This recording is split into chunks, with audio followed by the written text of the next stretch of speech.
Last week, President Trump sent to Congress a request to rescind $9.4 billion in fiscal year 2025 and 2024 funds that a majority of Republicans and Democrats had debated, had voted for, and those appropriations were signed into law by President Trump.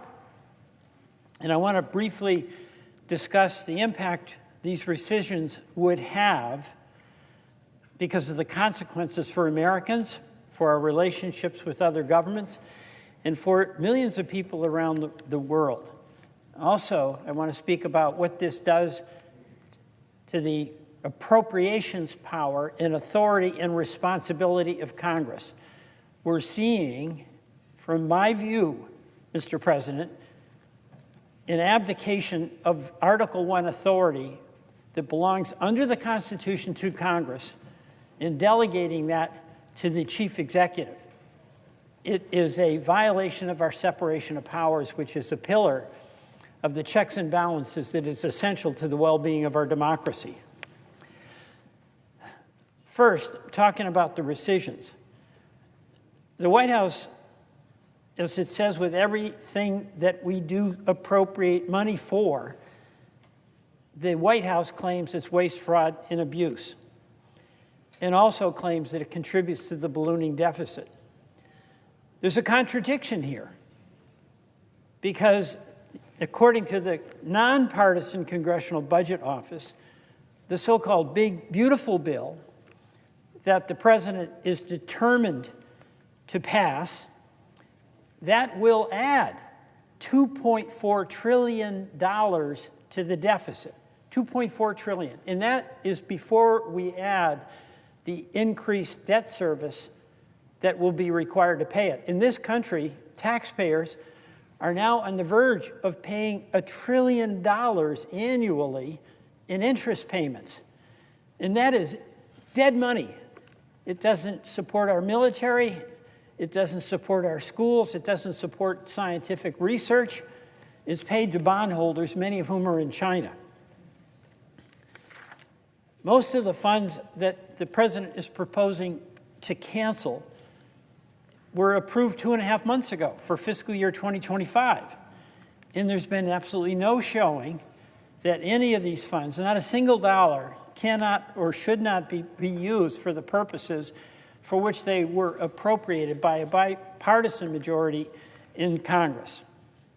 There has been absolutely no showing, none, of any waste, fraud, and abuse. These funds were deemed worthy of funding 2 months ago, and the president himself agreed. He signed it. This is an end run around Article I authority of Congress. We pass a budget, and then the executive rescinds what it is we appropriated our funds for. Enormous erosion of the responsibility of Congress under Article I. But let me just mention a few specific examples of the funds that are on the chopping block. Corporation for Public Broadcasting. That's, in the case of Vermont, it's called Vermont Public, and it's our public radio station, and it's our public broadcasting. And every state has the public broadcasting system. Vermont, and I know we're not unique, it is essential programming that knits together our community, provided information that was crucial constantly when we had floods in July of 23 and July of 24. Federal funding is about 10% of our budget, but in many states it's about 40 or 50%. The administration is proposing to get rid of the Corporation for Public Broadcasting altogether. I totally and completely oppose that. It's the equivalent of $1.60 for each American annually, and it provides a source of local news at a time when we have news deserts all around the country, and the pressure on our local newspapers, on our local broadcasters, on our local radio stations is enormous. We need public broadcasting. I saw it in Vermont, as I mentioned, when we had the enormous benefit of the information we were needed desperately to deal with floods. My Republican colleagues in North Carolina had a similar experience. It was local public media markets and outlets that provided life-saving emergency alert information to ensure that victims knew which roads they could travel, which food distribution centers were open, and the elimination of the Corporation for Public Broadcasting puts all of this at risk. Another program set to be eliminated, PEPFAR. PEPFAR is a flagship HIV/AIDS prevention program. It was started by President George W. Bush. It has saved millions of lives. It has created enormous goodwill for the United States around the entire world.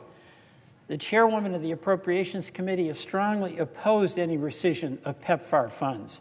And I agree with Senator Collins and cannot for the life of me understand how anyone would support rescinding those funds that provide so much to so many for so little. Some other programs. Global health, $500 million would be cut. These activities on global health protect child and maternal health. They combat HIV/AIDS and infectious diseases. We'd be rescinding funds that fight malaria, Ebola, polio, HIV, and AIDS, and other diseases that have been kept under control and out of the United States in many cases, thanks to these programs. They could easily explode into full-blown epidemics. $800 million is being cut for refugees, like those who are fleeing genocide in Darfur in Burma. It also, should we turn our back on the Afghan refugees, folks who served our men and women in uniform during the course of the Afghan war? Another cut is $83 million for programs that have supported democracy through organizations like the International Republican Institute, the National Democratic Institute, and Freedom House. These have all historically received bipartisan support and strong support.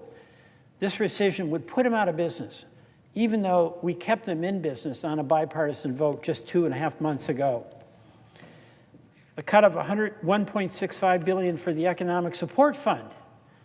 It may not necessarily be apparent on its face, but that fund account, it funds our economic assistance for Jordan, which has been an incredibly important ally to kind of release pressure in the Middle East, Egypt, Indonesia, Lebanon, and for other programs that combat corruption and transnational money laundering and terrorist financing, human trafficking, and wildlife trafficking. These programs also, by the way, expand and build markets for U.S. exports, creating good, high-paying jobs in the United States of America. A cut of $460 million for assistance for Georgia, Armenia, Macedonia, Kazakhstan, and Uzbekistan, and other former Soviet republics. We want them to be our friend. We are in a contest with Russia. Walking away from these on-the-edge countries, fragile countries, would send the message Putin wants, even while he is seeking to overtake Ukraine. A cut of $496 million for international disaster assistance. And that, by the way, provides life-saving aid for victims of natural and man-made disasters, from earthquakes and hurricanes to armed conflicts. This is the United States doing its share as the major power in the world to help those who have been impacted by these extreme events that caused immense harm and suffering through no cause of their own. And also, it would cut $202 million for some specialized agencies, including UNICEF, that's traditionally been led by an American. And the Chinese love this, because where we leave, they've made it no secret, they want to replace us.